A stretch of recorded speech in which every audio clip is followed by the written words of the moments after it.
자, 이제 두 번째 시간 진행하도록 하겠습니다. 자, 여러분 교재 215페이지를 보세요. 자, 7절 부동산 투자 분석 기법이다 나와 있죠. 그래서 저희들이 타당성이 있다 없다 판단 분석 기법 크게 네 가지 개괄적으로 지난 시간에 소개해 드렸습니다. 이 내용을 하나씩 좀 더 구체적으로 살펴보는 부분이다 생각하시고, 자, 1번 챕터 보세요.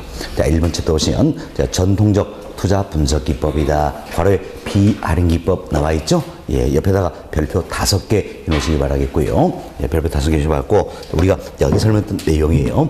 자, 비할인 현흐름 분석법이다. 자, 이 방법을 학자에 따라서는 전통적인 투자 분석 기법이다. 이렇게 이제 설명하긴 한다라는 겁니다. 자, 처음 비할인 현흐름 분석법이다. 대표적인 기법 두 가지 우리가 했죠. 뭡니까? 단순 회수기한법, 회계적 이익률법이 있다. 이들은 모두 화폐 가치를 고려치 못한다는 단점 있는 방법들이다. 이렇게 생각하시고 간단하게 말씀 좀 드리도록 하겠습니다. 자, 먼저 단순 회수기간법이에요. 자, 이건 줄여서 회수기간법 이렇게 표현하기도 합니다. 그래서 지문에 회수기간법 나오면 어때요? 아, 이건 단순 회수기간법이구나 이렇게 생각하시면 되겠습니다. 그래서 회수기간법에서는 회수기간을 구하는 겁니다.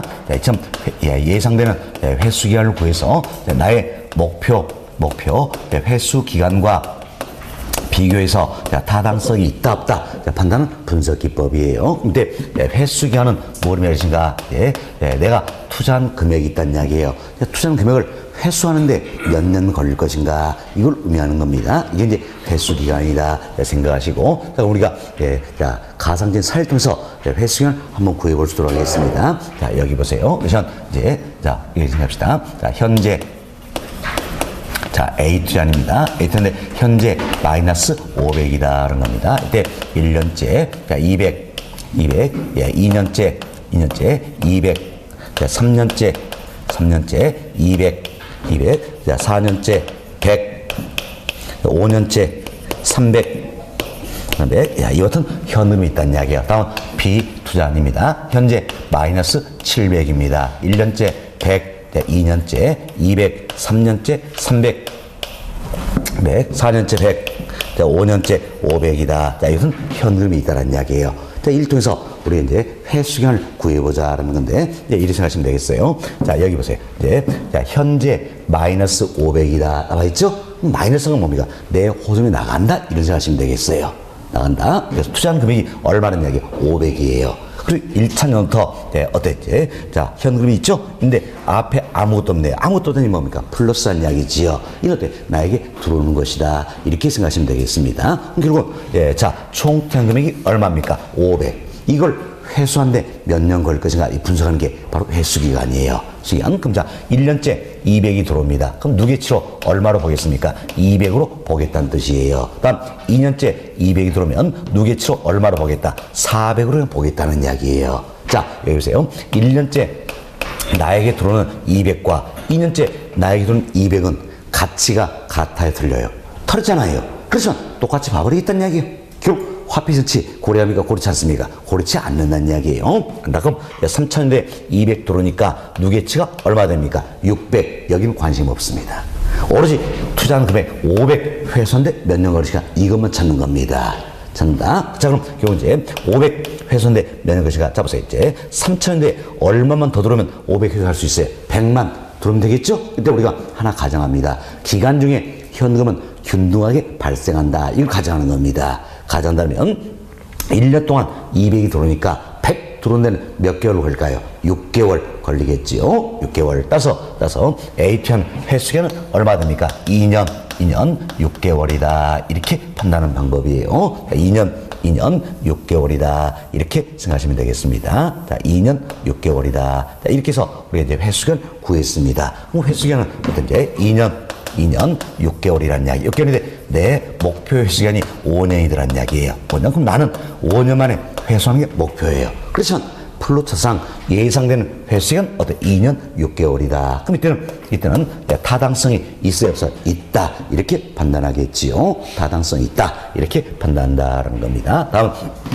이제 비투자입니다. 비투자는 보세요. 이제 현재 마이너스 700이죠? 총 투자 금액이 얼마입니까? 700. 이걸 회수하는데 몇 년 걸릴 것인가 살펴보는 기법이에요. 자, 1차인데 100 들어오면 누계치가 얼마가 되겠습니까? 100이 되겠죠? 2차인데 200 들어오면 누계치는 얼마입니까? 300. 3차인데 300 들어오면 누계치는 어때? 600이죠. 4차인데 100 들어오면 누계치는 어때? 700. 그럼 700 회수하는데 결국 몇 년 걸린 겁니까? 4년 걸린다는 걸 알 수 있겠지요. 그래서 비투현의 회수기간은 어때? 4년이다는 겁니다. 이때 내 목표 회수한이 5년이라면 나는 5년 만에 회수의 목표가 되겠죠? 그렇지만 4년 만에 회수가 가능하더란 이야기예요. 그럼 타당성이 있어요, 없어요? 있다. 이렇게 판단하는 기법이다 라고 보시면 되겠어요. 어때? 회수기간 구할 수 있어요, 없어요? 있죠? 있죠? 이게 이제 지난시험에 때 출제된 계산 문제예요. 그럼 이제 A 사례 이걸 가지고 숫자 바꿔서 이렇게 출제했었습니다. 또 나와야 되겠죠?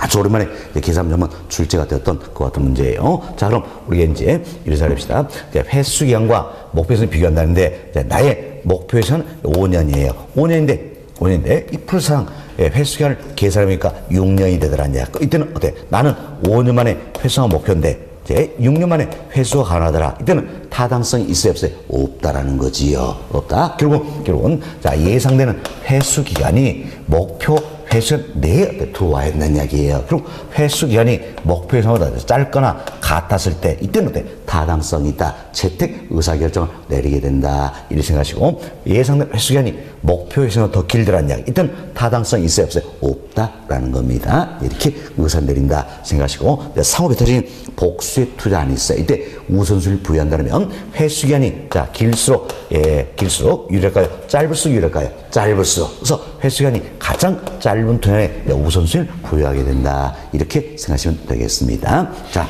그럼 이제 이래서 의사결정 기법을 말씀드렸고 이 기법의 장단점에서 간단히 말씀드리는데 먼저 여기 보세요. 우선 이제 회수기간 이처럼 회수기간이 2년 6개월 이 사람이니까 4년이죠. 그럼 회수기간 이후에 이와 같은 현금이 있네요. 그럼 회수기간 이후에 현금은 고려를 합니까 안 합니까? 안 하잖아요. 그죠? 그래서 이 기법은 회수기간 이후에 현금은 고려치 못한다는 이야기예요. 또한 화폐시장치 고려합니까? 고려치 못합니까? 고려치 못한다는 거예요. 이것은 단점이 되겠죠. 그렇지만 우리가 보니까 계산이 어때요? 아주 간편하죠.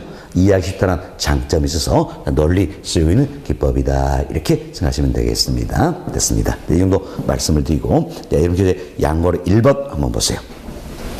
회수기간법이다 나와 있죠. 이는 단순 회수기간법을 뜻한다 했습니다. 동의 1번 회수기간이란 투자에 대한 전체 현금치를 회수하는데 걸리는 연수를 의미한다. 그래서 내가 투자한 금액을 회수하는데 몇 년 걸릴 것인가? 이게 회수기간이다라는 겁니다. 동의 2번 회수기간법에서는 초기에 투자 금액을 할인하지 않는 미래의 금액으로 회수하는데 걸리는 기간을 기준으로 잡으세요. 이제 할인하지 않는 미래의 금액으로 이렇게 됐네요. 그리고 화폐 가치를 고려한다 안 한다? 안 한다. 그 얘기지요. 회수하는데 걸리는 기간 이게 회수기간이죠. 회수기간 1 기준으로 투자를 선택하는 방법이다. 이런 의미예요. 동일하게 4번 봅시다. 기억번 독립된 투자이다. 이건 하나의 투자 아니라는 이야기지요.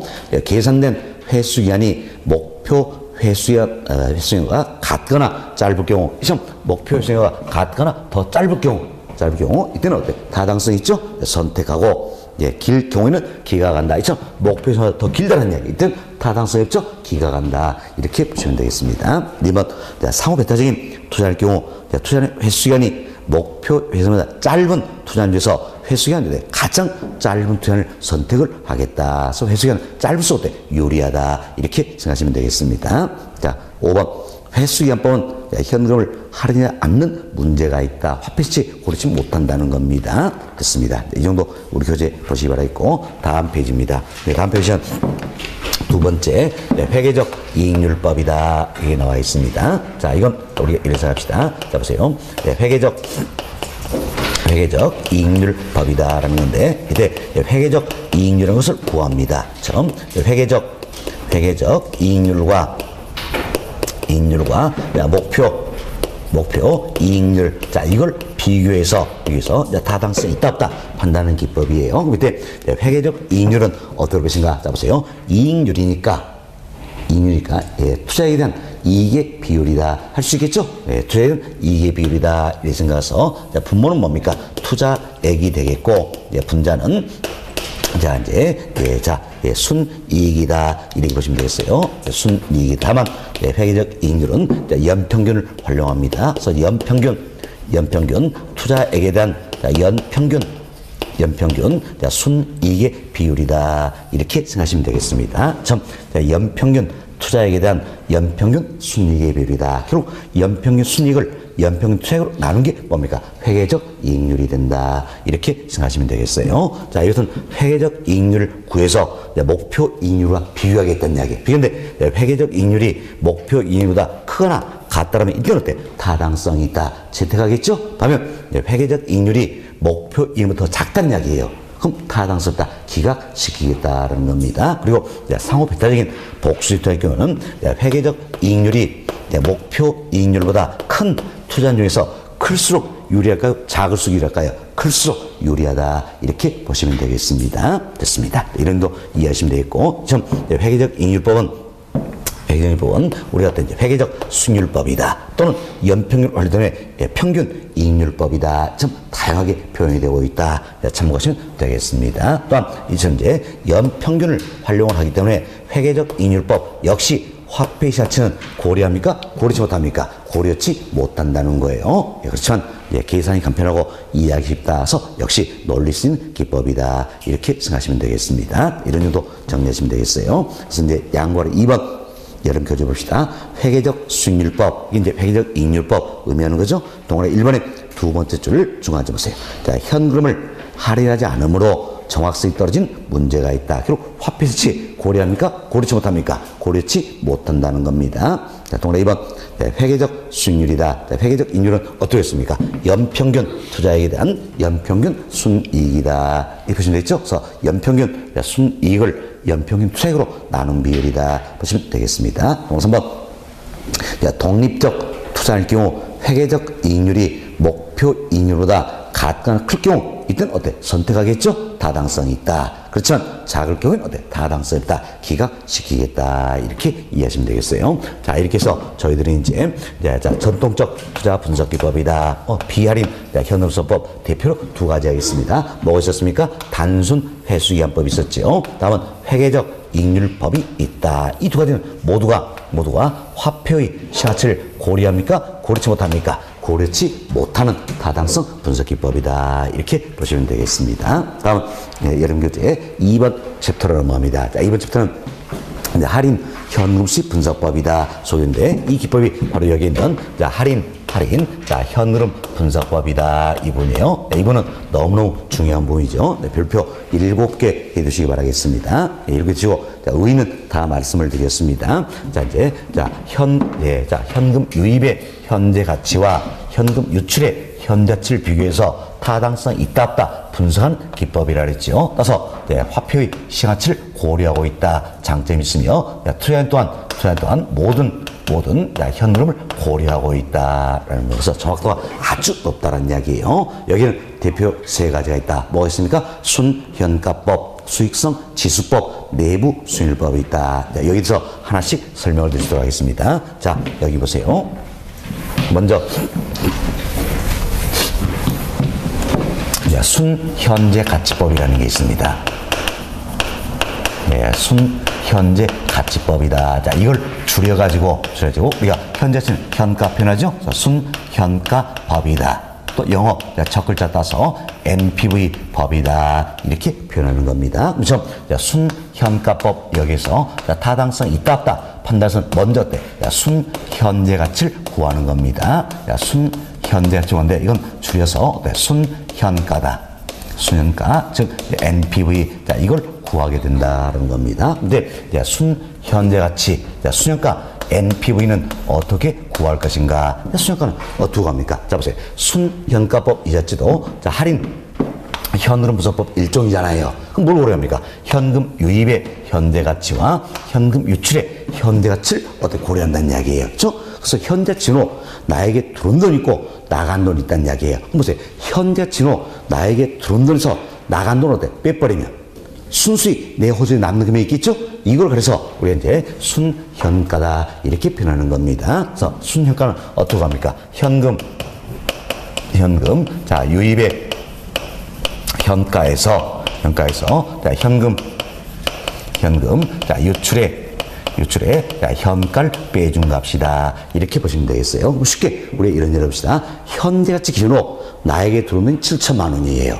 현대치로 나에게 난 돈이 5천만 원이에요. 그럼 7천만에서 5천 원 빼주면 얼마입니까? 2천만 원. 이게 순현가란 이야기예요. 결국 순현가는 뭡니까? 금액입니다. 금액. 그래서 금액으로 분수하는 방법이다. 이렇게 보시면 되겠어요. 근데 이제 자, 현금 유입이 있네요. 자, 현금 유입은 언제 발생합니까? 바로 운용에 의한 매년의 세후 현금이 있겠지요. 또한 자, 처분의 과정에 의한 말의 세후 진복이 있다. 이게 이제 바로 현금 유입 부분이다. 이렇게 보시면 돼요. 그럼 현금 유입은 투자 기간 동안 딱 한 번 발생할까요? 여러 차례 발생될 수 있을까요? 여러 차례 발생될 수 있겠죠? 그래서 흔히 현금 유입의 어때? 현재 가치의 합이다. 이런 표현을 쓰는 겁니다. 지금 이걸 줄여가지고 우리가 현금 유입의 현가다. 이렇게 표현해요. 그래서 지문에 현금 유입의 현가의 합이다.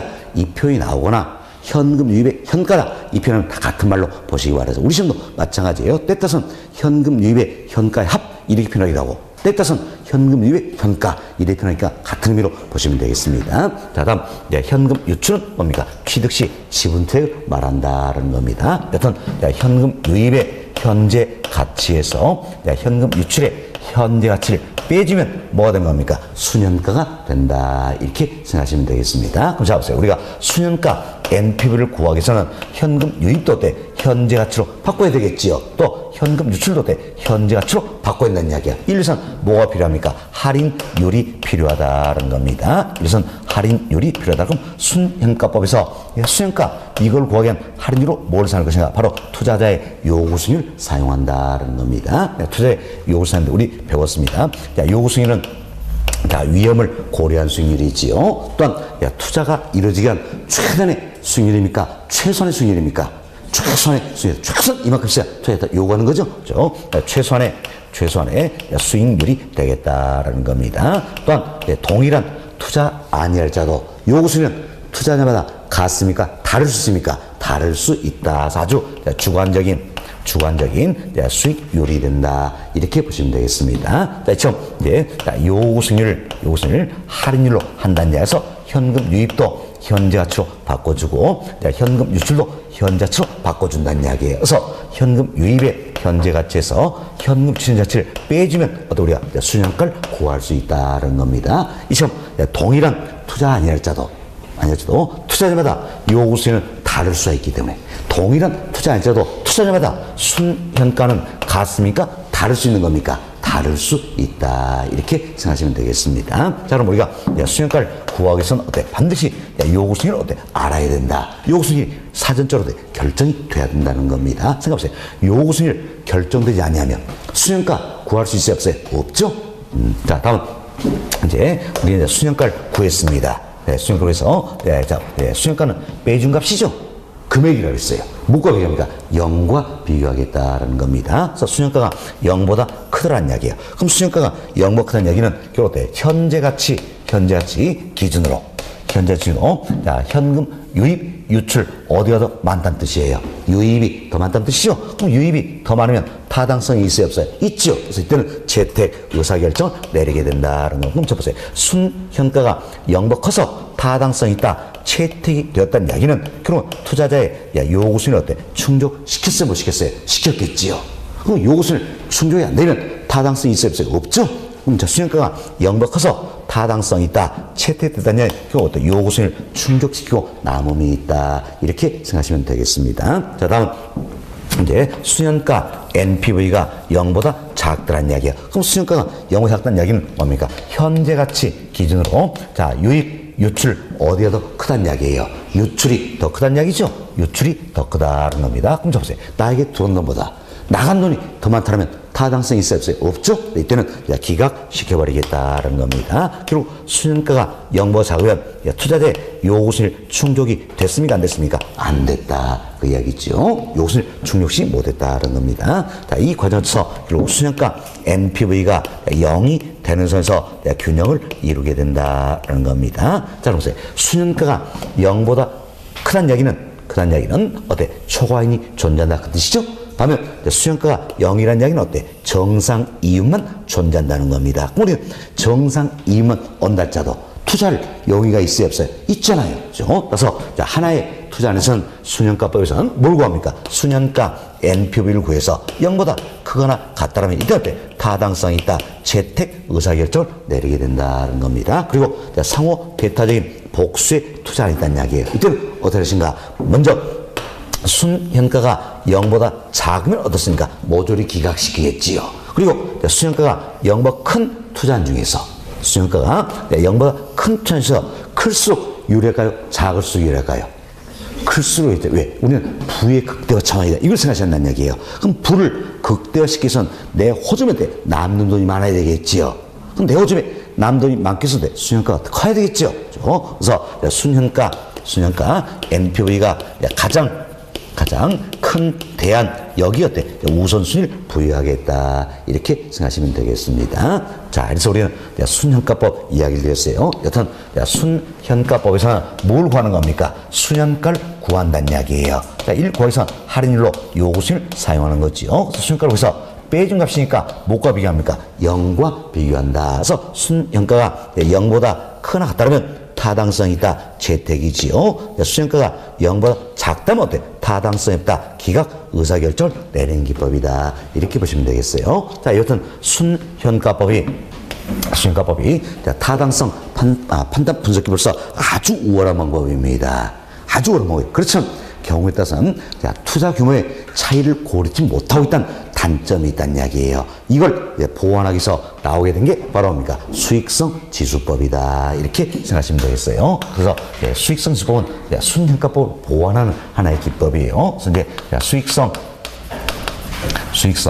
지수법이다라는 게 있습니다. A는 영어 첫 글자서 우리가 PI 법이다 이렇게 이야기하는데, 그럼 수익성 지수법에서는 타당성 있다 없다 판단에서는 먼저 뭘 구합니까? 수익성 지수를 구하는 겁니다.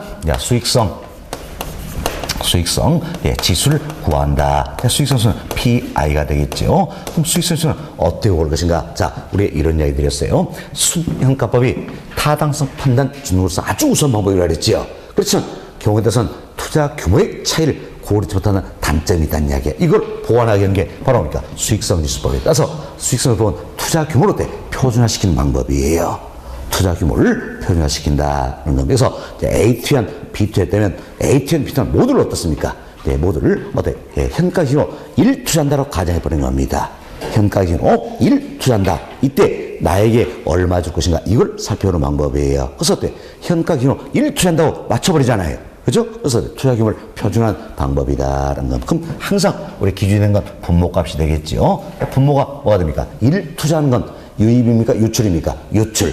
그래서 분모는 현금 유출의 현가다라는 이야기야. 그리고 분차는 뭐가 됩니까? 현금 유입의 현가다 이렇게 생각하시면 되겠습니다. 그리고 현금 유출의 현가에 대한 현금 유입의 현가다 할 수 있겠죠. 또한 현금 유입의 현가를 현금 유출의 현가로 나누는 값이다 이렇게 생각하시면 되겠어요. 그래서 이 공식을 전부 다 외우고 활용할 수 있어야 되겠습니다. 뭐 당연한 거죠. 이것도 못 외우겠다. 무임승차죠. 당연히 공식 외우고 활용이 돼야 되는 겁니다. 자, 그럼 우리 공식 외워서 요령껏 외우자는 이야기예요. 요령껏인데, 자, 우리가 이런 생각하자는 이야기예요. 자, 할인 현금서법 세 가지가 있다. 무엇입니까? 순현가법, 수익성지수법, 내수법 세 가지잖아요. 이 세 가지는 모두가 어떻습니까? 현금 유입의 현가와 현금 유출가를 비교해서 타당성이 있다 없다 판단하는 방법이라는 이야기예요. 그래서 항상 현재 가치를 기준으로 한다는 거 생각하시고, 순서는 우리가 나에게 들어온 거 딱 한 거 이 생각하자는 이야기예요. 그래서 현금 유입현가, 유출현가 순서를 이렇게 잡자는 이야기예요. 그럼 유입현가, 유출현가 이렇게 잡아놓고 이걸 빼준 게 바로 뭐가 됩니까? 순현가잖아요. 이걸 나눠준 게 뭡니까? 수익성 지수가 되는 겁니다. 나눠주는 게. 그래서 현금 유입 현가를 현금 유출과 나누는 값이다. 자, 보세요. 현금 유입 현가를 유출과 나누는 값이잖아요. 이게 뭡니까? 수익성 지수다. 이렇게 생각하시면 되는 거예요. 아시겠죠? 그래서 공식 외워서 요령껏 외우자 그랬어요. 우리가 항상 순서를 잘 맞췄어요. 현금 유입, 현가, 현금 유출가 맞춰놓고 빼주면 뭡니까? 수년가. 나눠주면 뭡니까? 수익성 지수다. 이렇게 생각하시면 되겠습니다. 그래서 우리가 이제 수익선수를 구하기 위해서도 현금 유입, 유출 모두를 어때? 현재 가치로 바꿔줘야 되겠지요. 이제 현재치로 바꾸기 위해서는 뭐가 필요합니까? 할인율이 필요하다라는 겁니다. 이때 역시 이제 할인율로는 뭘 사는 것인가? 바로 투자자의 요구수익을 사용하겠다라는 겁니다. 그래서 수익성 지수를 구하기 위해서도 요구수익은 어때? 알아야 되겠죠? 요구수익이 결정되지 않으면 수익성수 구할 수 있어요? 없어요? 없다라는 겁니다. 그래서 순현가법에 의해서 우리가 수년가를 구할 때에도 다음 수익성 지수법에 의해서 수익성 지수를 구할 때도 모두가 할인율은 뭘 사용합니까? 요구수익을 사용한다. 그래서 요구수익이 사전적으로 결정이 돼야 된다는 이야기예요. 요구수익이 결정되면 수년가나 수익성수는 구할 수 있다 없다? 없다. 이렇게 보시면 되겠습니다. 여튼 요구수익로 할인을 해서 현금 유입, 유출 현재적으로 바꿉니다. 바꾸고 우리가 수익성수를 구한다는 겁니다. 그럼 이 점 수익성수를 구했습니다. 그래서 수익성수는 뭐과 비교할까요? 나눠준 값이니까 뭐과 비교합니까? 1과 비교한다는 이야기예요. 비교한다. 자, 수년가는 빼준 값이니까 뭐과 비교했습니까? 0과 비교했죠. 수익성수는 나눈 값이니까 1과 비교하다서 수익성수가 1보다 크더라는 이야기예요. 그럼 이렇게 크다는 이야기는 결국 현재 기준으로 자, 유입, 유출, 어디가 더 크다는 뜻이에요? 유입이 더 크다. 그 이야기죠? 그럼 현재 추정이요. 들어온 게 더 많으면 타당성 있죠? 재택이다. 이렇게 의사결정을 내리게 된다라는 겁니다. 문제 없습니다. 수익성수가 1보 크다는 이야기는 현가지로 유입이 더 많다는 뜻이죠? 그럼 잡으세요. 현가지로 유입이 더 많다면 당연히 순현가는 어떻습니까? 0보다 크다는 거지요. 그다서 수익성수가 1보다 크다는 이야기는 결국은 순현가는 0보다 크다. 이런 의미란 이야기예요. 반대로 수현가가 0보다 크다는 이야기는 당연히 유입 현가가 더 많다는 이야기잖아요. 그럼 나눠주면 어떻습니까? 1보다 크단다. 이런 의미가 된다라는 겁니다. 다음 수익성수 PI가 1보다 작습니다. 그럼 1보다 작다는 이야기는 현가진으로 뭐가 더 많다? 유출이 더 많다는 이야기지요. 이때는 타당성이 있어 없죠? 기각이 되겠다. 자, 이는 수년가 NPV는 0보다 작다는 의미가 되겠지요. 다음 이 관점에서 수익선수 PI가 어때? 1이 되는 선에서 균형을 이루게 된다. 수익선수가 1이라는 이야기는 둘이 똑같다는 이야기잖아요. 둘이 똑같으면 빼지면 얼마가 되겠습니까? 0이 되겠죠? 0이 되겠죠. 그래서 수년가 NPV는 어때? 0이 되는 것이다. 이렇게 보시면 되겠어요. 그래서 하나의 투자 안에서는 수익선수에서는 수익성 지수를 구해서 그래서 뭐가 비교합니까? 1과 비교한다. 1보다 크나다면 타당성이 있다. 재택이 되겠죠. 이는 수년가 NPV는 0보다 크나다. 같은 의미다. 이렇게 보시면 되겠습니다. 다음 상호 배타적인 복수에 투자하겠다는 이야기야. 이때는 어떤 시가 수익선수가 1보다 작은 건 어때? 모조리 기각시키겠죠. 기각시키고 수익선수가 1보다 큰 투자용에서 클수록 유리할까요? 작을수록 유리할까요? 클수록 유리한 겁니다. 쉽게 여러분 이생하세요. 자, A 투자의 수익성 지수는 수익선수는 자 A 투자는 수익선수는 1.5다라는 이야기예요.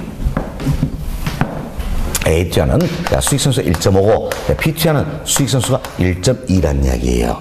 자, 이건 어떤 것인가? 자, 이렇게 생각하세요. 1.5면 우리 쉽게 이렇게 생각하세요. 1분의 1.5가 되겠죠? 1.2면 뭡니까? 1분의 1.2란 이야기예요. 이처럼 현금 유출현가 투자 규모로 때 서로 1로 맞춰버린다는 이야기예요. 1로 맞춰버렸다. 현가 기준으로 1 투자할 때 나에게 얼마 줄 것인가? A는 1.5를 주는 것이고 B는 1.1 주는 것이고 뭐가 유리합니까? 1.5. 그죠? 따라서 수익선수는 지금 투자 규모를 표준한 방법이기 때문에 수익선수 클수록 유리하다 할 수 있겠죠. 그래서 수익선수 PI가 가장 큰 대안 여기 이제 우선순위를 부여하겠다 이렇게 생각하시면 되겠습니다. 자, 그래서 수익성법 설명을 드리는데 어떤 수익성 지수법에서는 뭘 구합니까? 수익성 지수를 구한다. 이것은 할인율로 뭘 사용합니까? 요구수익. 그래서 수익성지수를 구해서 뭐가 비교합니까? 1과 비교하겠다는 이야기예요. 나누는 값이니까 1과 비교한다. 그래서 1보다 크거나 같다면 어때? 타당성 있다. 재택이 되겠죠. 1보다 작다면 어때? 타당성 있다. 기각 의사결정 내린 방법이다. 이렇게 보시면 되겠습니다. 자, 다음 세 번째로 자, 내부 순율법이라는 게 있습니다. 내부 순율법. 자, 또 영어 첫 글자서 IRR 법이다. 이렇게 하겠는데, 자, 다음 내부 순율법에서 타당성 있다 없다 판단해서는 먼저 내부 순율 구하는 겁니다. 자, 먼저 자, 내부 수익률 구한다는 건데, 이때 자, 내부 수익률은 뭘 이야기하겠습니까? 역시 자, 할인 현은 무슨 법입니까? 예, 자, 현금 유입의 자, 현재 가치와 자, 현금 자, 유출의 자, 현재 가치 이걸 활용한다라는 겁니다. 그런데 자, 보세요. 자, 현금 유입도 현재치로 바꿨죠? 다음 현금 유출도 현재치로 바꿨다는 이야기에서 현금 유입의 현재 가치와 현금 유출의 현재 가치 이걸 같도록 만들어주는 할인율이 있더란 이야기예요. 이때 할인율을 가리켜서 우리가 뭐라고 합니까? 내부 수익률이다. 이렇게 표현하는 겁니다. 용어부터 정리가 잘 되셔야 되는 겁니다. 자, 현금 유입의 현재 가치와 현금 유출의 현재 가치 이걸 같도록 만들어주는 할인율 가리켜서 뭐라 합니까? 내부 수익률이란다. 이렇게 생각하시면 되겠습니다. 내부 수익률이란다. 그래서 이제 현금 유입도 현재치로 바꾼다 그랬죠? 유출도 현재치로 바꿔준다 그랬습니다. 그래서 현금 유입의 현재 가치와 현금 유출의 현재 가치를 같도록 만들어주는 할인율이 바로 뭐가 된다? 내부 수익률이다. 이렇게 생각하시면 되겠습니다. 자, 여기서 이제 자, 현금 유입의 현재 가치와 현금 유출의 현재가 같다라면 자, 보세요. 현금 유입의 현재 가치와 현금 유출의 현재가 같다는 이야기예요. 그럼 빼주면 얼마가 됩니까? 0이 되겠지요. 0 빼주는 것이 뭡니까? 순현가가 되겠지요. 순현가에서 순현가 NPV를 0으로 만들어주는 할인율이 바로 뭐가 되는 겁니까? 내부 수익률이 된다는 건. 다음 번째, 현금 유입의 현가와 유출의 현가가 같다라면 나눠주면 얼마가 됩니까? 1이 되겠지요. 1. 그래서 수익성수 PI로 1로 만들어주는 할인율이 바로 뭐가 되는 겁니까? 내부 수익률이 된다. 그래서 용어 정리 잘 하셔야 됩니다. 다시 보세요.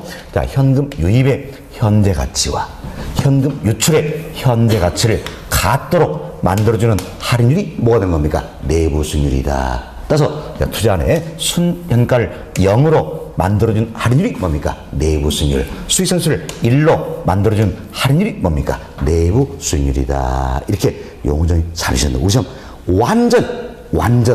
완전 당골 메뉴다. 이렇게 생각하시고, 자, 이만큼 중요성이 보니까 퀴즈 몇 개 드리겠습니다. 질문 잘 들으시고 맞다 틀리다 구분해 보세요. 자, 잘 들어보시기 바라겠습니다. 언니 큰 소리로 답하세요. 예, 틀리면 쪽팔리게 될 테니까. 예, 잘 들어보세요. 자, 현금 유입의 미래 가치와 현금 유출의 현재 가치를 같도록 만들어준 할인율을 내부 수익률이란다. OX. X. 잘못된 거죠? 어디에 잘못된지 다시 찾아보세요. 예, 이거는 반드시 속게 되어 있습니다, 지금. 그렇죠? 자, 보세요. 현금 유입의 미래 가치와 현금 유출의 현재 가치를 같도록 만들어준 할인율 내부 수익률이다. 이렇게 말씀드렸잖아요. 잘못되어 있죠? 예, 어디 잘못됐습니까? 현금 유입도 때 현재 가치로 바꾼 겁니다. 그죠? 현금 유입의 현재 가치와 현금 유출의 현재 가치 때 같도록 만들어 할인율 내부 수익률이란다라는 겁니다. 자, 다음은 이제 언니 답하세요. 예, 역시 틀리면 쪽팔리게 만들어 드립니다. 네, 언니 맞추셨잖아요. 그렇죠? 예, 자, 잘 들어보세요. 자, 현금 유입의 현재 가치와 현금 유출의 현재 가치를 같도록 만들어준 할인율을 요구 수익률이란다. X. 잘못됐죠? 요구 수익률입니까? 내부 수익률입니까? 내부 수익률이다. 지금은요. 자신 있게 답하셨죠? 그렇죠? 예, 제가 전문 공부에서 내는 단골 지문입니다. 지금까지 오답률이었대요. 95% 넘습니다, 이게. 오답률이. 예, 여기습니다. 요구 수익률 많이 들었잖아요. 그렇죠? 아, 딱 보니까 현금 유입의 현재 가치, 현금 유출 가치 같도록 만들, 너 맞구나 하고 때 바로 넘어가 버리는 겁니다. 그죠? 예, 넘어가 버리다. 그래서 또, 예, 제가 이렇게 뭡니다. 옳은 것은 이렇게 물어서 이것 1번에 딱 올려놓습니다. 그럼 100%때 답을 1번 쓰게 돼 있다는 이야기예요. 그래서 조심하셔야 되는 겁니다. 자, 현금 유입의 현재 가치와 현금 유출의 현재 가치를 같도록 만드는 할인율이 뭡니까? 내부 수익률이다. 생각하시고, 다음은 이제 또 이런 질문이 있어요. 자, 이제 현가를 1로 수익선수를 0으로 만드는 할인율 내부 수익률이란다. X. 잘못되어 있죠? 예, 순현가는 얼마입니까? 0. 수익선수 얼마입니까? 1. 이렇게 수익선을 0으로 수익선을 1로 만드는 할인율이 어때? 내부 수익률이다. 이렇게 해서 정확히 용어 정리를 해주시기 바라겠습니다.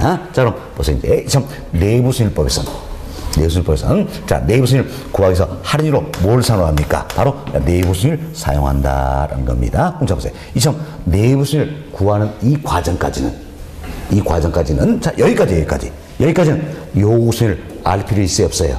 없죠? 여기서 알 필요가 없다는 이야기예요. 왜? 할인율로 뭘 쓰기 때문에? 내부 수익을 쓰기 때문이다 라는 겁니다. 그래서 여기까지다. 이런 의미에서 우리 시험에서 어때? 사전적 이렇게 표현하는 겁니다. 그럼 사전적으로는 자, 요구 수익이 어때? 결정될 필요가 없겠죠? 그럼 사전적으로는 요구 수익이 결정되지 않아도 되는 장점이 있더라는 이야기예요. 자, 잘 보세요. 순현가법에서 순현가를 구하기 위해서 할인율로 뭘 썼습니까? 요구 수익률. 다음 수익성 지수법에서 수익성수를 구하기 위해서는 할인율로 뭘 썼어요? 요구 수익률. 그럼 순현가법이나 수익성 지수법이나 어때? 이제 수현가 수익성수 구하기 위해서는 할인율 요구 수익률 사용하니까 요구 수익률 알아야 돼, 몰라야 돼요? 알아야 되겠지요. 그럼 요구 수익이 결정되지 않으면 수현가나 수익성수를 구할 수가 없다는 얘기예요. 그렇지만 내부 수익률법에서는 할인율로 뭘 쓰니까 내부 수익 때문에 여기까지는 요구 수익률 몰라도 내부수익을 구할 수 있어요, 없어요? 있다란 이야기예요.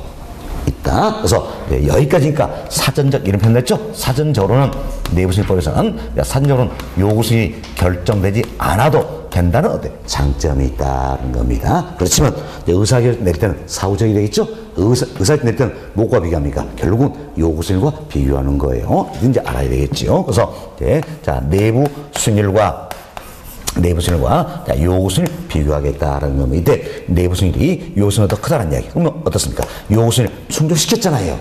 그럼 충족시켰으니까 타당성이 있어요, 없어요? 있다. 그래서 재택 의사결정을 내리게 된다는 겁니다. 그러면 내부 수익률이 요구 수익보다 더 작다는 이야기예요. 그럼 이때 요구 수익을 충족시켜요, 못 시켰어요? 못 시켰죠? 못 시켰으면 타당성이 없다. 기각이 되겠죠. 이 과정에서 내부 수익률과 요구 수익이 같은 선에서 균형을 이루게 된다는 겁니다. 그래서 하나의 투자 안에서는 내부 수익률이 요구 수익률보다 크거나 같다. 이때부터 타당성이 있다. 재택 의사결정을 내리게 된다. 이렇게 보시면 되겠어요. 이분도 우리 시험 또 단골맨이에요. 꼭 이걸 물어봅니다. 여러분 혼동시키기 위해서 이렇게 물어본다는 이야기야.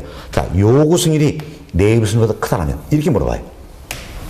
이렇게. 그럼 자, 항상 여러분이 이런 질문 실수하지 않기 위해서는 바로 어때? 부동 표시를 하셔야 한다는 이야기예요. 지문에다가. 자, 보세요. 지문에서 내부 수익률과 요구 수익률이다. 이상하시고, 지문에 어떠냐? 자, 요구 수익률이 내부 수익률 크다면 이렇게 나온다는 이야기예요. 요구 수익률이 더 크다. 이렇게 얼른 부동 표시하면 결국은 내부 수익률이 요구 수익률을 충족시켰어, 못 시켰어요? 못 시켰죠? 타당성이 없다. 기각이다. 이렇게 판단하시면 되겠다라는 겁니다. 됐습니까? 그래서 잘 이해하세요. 이 지문이 또 특히 많이 나온 지문이에요. 자, 요구 수익률이 내부 수익률보다 크다면 타당성 있다, 없다? 없다. 기각이 된다는 겁니다. 자, 그럼 상호 배타적인 복수 투자입니다. 자, 이때는 어떨 것인가? 먼저 내부 수익률이 요구 수익률보다 작다면 모조리 기각되겠죠? 기각되고, 내부 수익률이 요구 수익률 큰 투자한 중에서 내부 수익률이 클수록 유리할까요? 작을수록 유리할까요? 클수록. 자, 사실 내부 수익률은 투자한 자체의 수익률이에요. 어쩌면 기대의 수익률이다 할 수 있는 겁니다. 그래서 수익률 어때? 높을수록 유리했죠? 그래서 내부 수익률이 가장 큰 대안 여기 어때? 우선순위를 부여하는 기법이다. 이렇게 보시면 되겠습니다. 시험 내부 수익률법에서는 뭘 구합니까? 내부 수익률을 구해서 뭐가 비교합니까? 요구 수익률과 비교한다. 그래서 내부 수익률이 요구 수익률보다 크거나 같다라면 타당성이 있다. 재택이지요. 그렇지만 내부 수익률이 요구 수익률보다 작다면 타당성이 있다. 기각. 이렇게 이제 의사결정을 내리는 기법이다. 이렇게 생각하시면 되겠습니다. 됐습니다. 자, 이렇게 해서 저희들은 할인 현으로 수업이다. 대표기법 세 가지를 다 말씀드렸어요. 뭐가 있습니까? 순현가법, 수익성 지수법, 내부 수율법이 있다 생각하시고, 세 가지 모두가 어때? 화폐의 시간치를 고려하고 있다. 장점이 있지요. 또한 투자돈의 모든 현금을 고려한다. 장점이 있다라는 겁니다. 자, 그럼 한 번 더 비교합시다, 이제.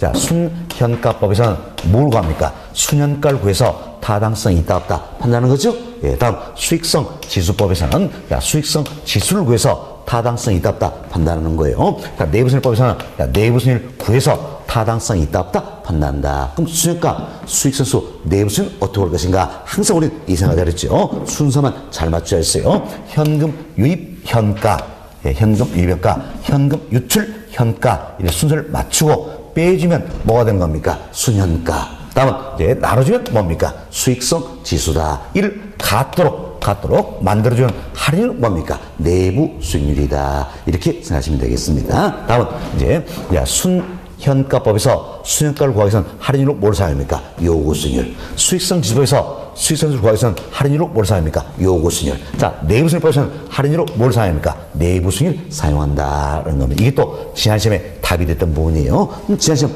이렇게 물었어요. 순현가법과 내부 수익률법에서 사용하는 할인율은 요구 수익률이다. OX, X. 잘못되어 있죠? 순현가법에서는 할인율로 뭘 사용합니까? 요구 수익률. 그렇지만 내부 수익률법에서는 할인율로 뭘 사용합니까? 내부 수익률 사용한다. 이렇게 비교가 되셔야 될 부분이 되겠습니다. 다음 순현가법에서는 순현가를 구해서 뭐과 비교합니까? 0과 비교하겠다. 그래서 0보다 크면 타당성 채택, 0보다 작으면 타당성에 따라 기각시킨다는 이야기예요. 다음 수익성 지수법에서는 수익성 지수에서 뭐가 비교합니까? 1과 비교한다는 이야기예요. 1보다 크면 타당성 채택, 1보다 작으면 타당성에 따라 기각 의사결정 내리겠지요. 다음 내부 수익법에서는 내부 수익을 구해서 뭐가 비교합니까? 요구 수익과 비교한다는 겁니다. 그래서 내부 수익이 요소 크다면 타당성 채택, 작다면 타당성에 따라 기각 의사결정 내리게 된다. 이렇게 해서 세 방법을 잘 비교를 좀 해놓으시기 바라겠습니다. 다음은 우리도 이제 세 방법을 이제 또 한 번 더 말씀을 드리겠는데, 자, 먼저 우리 생각합시다. 순현가 NPV가 0보다 크더란 이야기예요. 그럼 순현가가 0보다 크다는 얘기는 결국 현금 유입 현가, 현금 유출 현가 어디가 크다는 이야기예요? 유입의 현가 크다는 얘기잖아요. 크다? 그럼 당연히 나눠주면 어떻습니까? 1보다 크겠지요. 그래서 수익가가 0보다 크다는 얘기는 수익성 수는 어때? 1보다 크다. 이런 의미가 되겠지요. 그리고 또 반대로 수익성 수가 1보다 크다는 얘기는 수익가는 어떻습니까? 0보다 크다는 의미가 되겠지요. 자, 보세요. 수익가가 0보다 크다는 얘기는 결국은 요구순을 충족시키고 어때? 남음이 있다. 이런 뜻이라 했습니다. 그럼 요구순을 충족시켰으니까 당연히 내부 수익률과 요구순을 비교하면 뭐가 들까요? 내부 수익이 더 크다. 할 수 있겠지요. 다음, 그래서 이제 순현가 NPV가 0보다 작다는 이야기예요. 자, 그러면 수익성수는 어때? 당연히 1보다 어때? 작다는 걸 알 수 있겠지요. 이는 요구순을 충족시켰어, 못 시켰어요? 못 시켰지요. 그럼 자, 내부 수익률은 요구순보다 작다라는 겁니다. 다음은 이제 순현가 NPV가 0이라면 수익성수는 얼마가 됩니까? 1이 되겠지요.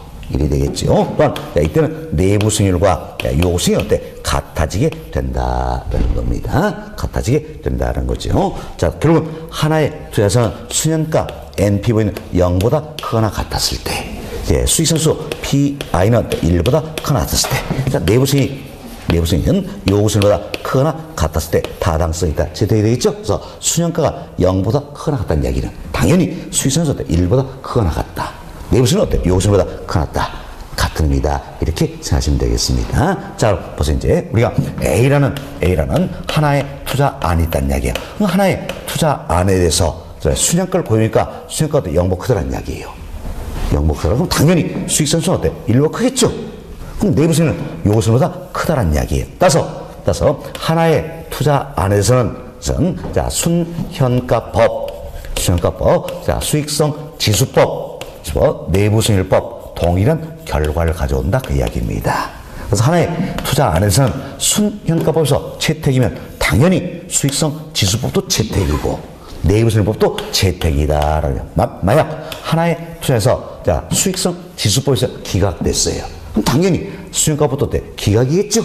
내부순위법도 기각이다. 그래서 하나의 투자 안에 대해서는 순현가법, 수익성 지수법, 내부순위법에 의한 결과, 즉 채택이나 기각이냐 여부는 어때? 똑같이 나온다는 이야기예요. 동일하다. 최근 이걸 응용한 질문들 많이 냅니다. 많은데 당연히 생각해보세요. 수년가가 0보다 크다는 이야기는 수익성수는 어때? 1보다 크다는 의미이다. 이런 질문 출제가 된다는 이야기예요. 이해하시겠죠?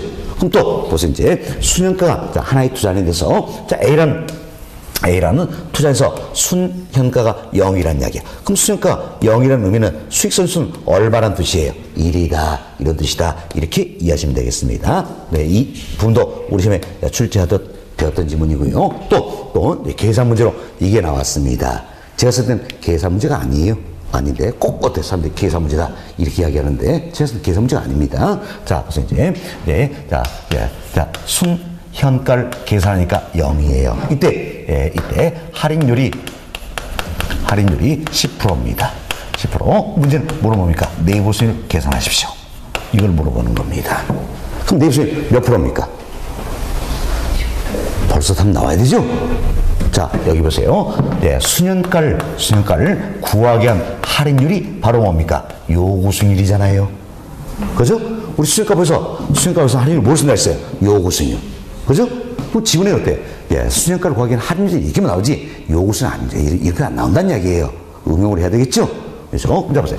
수년가를 구하기 위한 할인율이 뭡니까? 요구수익률이다. 요구수익률이 몇 프로란 이야기? 10%. 이때 수년가가 0이란 이야기예요. 그럼 자 보세요. 수년가가 0이란 이야기는 당연히 내부수익률 요구수익률 어때? 같다는 거지요. 그럼 결국 요구수익이 10%니까 내부수익 몇 프로입니까? 10%.